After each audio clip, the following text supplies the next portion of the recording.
शिवसेना सोडून शिंदे गटात जे 13 खासदार गेले, मुळात 11 खासदार तयार होते, 12वा खासदार त्यांना मिळत नव्हता, आघाडी होत नव्हती, तेव्हा 12वे खासदार म्हणून संजय मंडलिक यांची सही झाली आणि ती आघाडी झाली. मंडलिकांचं म्हणणं होतं की तेव्हा मला शब्द दिला होता, काही झालं तरी ही हक्काची माझी जागा आहे आणि ती मलाच उमेदवारी मिळावी. एखादा उमेदवार त्यांनी दुसरा ठरवला तर तिसरा उमेदवार हा बंडखोरी करण्याची शक्यता आहे.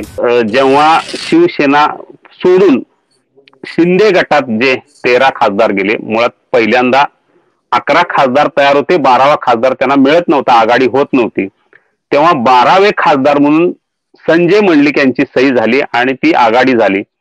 तेव्हा मंडलिकांचं म्हणणं होतं की तेव्हा मला शब्द दिला होता, मलाच नव्हे तर सर्व 12 आणि नंतरचे कीर्तिकर 13वे या 13 खासदारांना असा शब्द दिला होता की काही झालं तरी आगामी लोकसभा निवडणुकीत तुम्हाला उमेदवारी दिली जाईल, निधी दिला जाईल.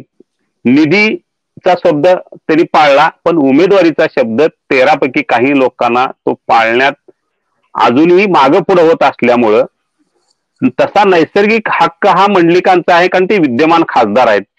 शिंदे गटानं दिलेल्या मुख्यमंत्री शिंदे असू दे किंवा अमित शहा किंवा मोदी साहेब असू दे, या सर्वांनी दिलेल्या शब्दानुसार नैसर्गिक हक्क हा मंडलिकांचा आहे.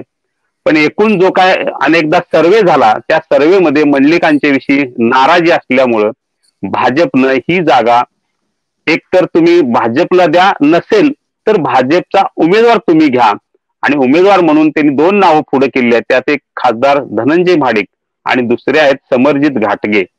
या 2 नावाभोवती सध्या भाजपमध्ये चर्चा सुरू आहे. पण मंडलिकांनी मात्र गेल्या 2 दिवसात काही झालं तरी ही हक्काची माझी जागा आहे आणि ती मलाच उमेदवारी मिळावी, ती मिळालेली आहे, या पद्धतीनं प्रचार सुरू केला आहे.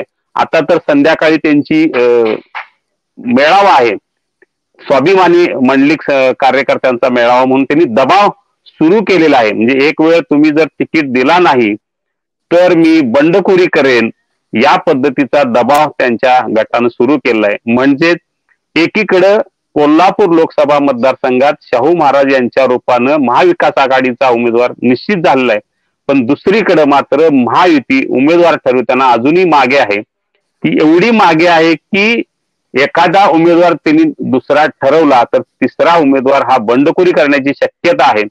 त्यामुळे कोल्हापूर लोकसभा मतदारसंघात महाविकास आघाडीची उमेदवार ठरवण्यात आघाडी आहे, पण महायुतीची मात्र अजूनही मी का तो काय हे यामध्ये वाद सुरू आहे, तो टोकाचा सुरू आहे.